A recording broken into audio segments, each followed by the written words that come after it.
চাঁপাইনবাবগঞ্জের মহানন্দা নদীতে তীব্র ভাঙন দেখা দিয়েছে।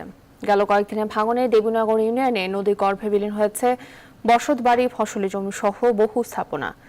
হুমকির মুখে রয়েছে মসজিদ, মাদ্রাসা সহ বহু স্থাপনা।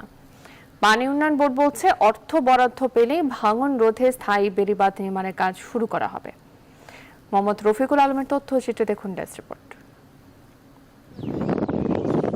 চাঁপাইনবাবগঞ্জে মহানন্দা নদীর ভাঙন অব্যাহত রয়েছে। গেল 15 দিনের ভাঙনে বিলীন হয়েছে দেবীনগর ইউনিয়নের বেশ কিছু এলাকার বসত বাড়ি ও ফসলি জমি। ভিটেমাটি হারিয়ে দিশেহারা নদী তীরবর্তী মানুষ। স্থানীয়দের অভিযোগ, নদী ভাঙন রোধে পানি উন্নয়ন বোর্ড কার্যকর কোনো পদক্ষেপ না নেয় প্রতি বছরই ভাঙনের শিকার হচ্ছেন তারা। এ অবস্থায় স্থায়ী বেড়িবাঁধ নির্মাণের দাবি তাদের। অন্য কোথাও জায়গা জমি বাড়ি করার মতন নাই। এই মুহূর্তে এখন আমরা খুবই কষ্টের মধ্যে সময় পার করছি।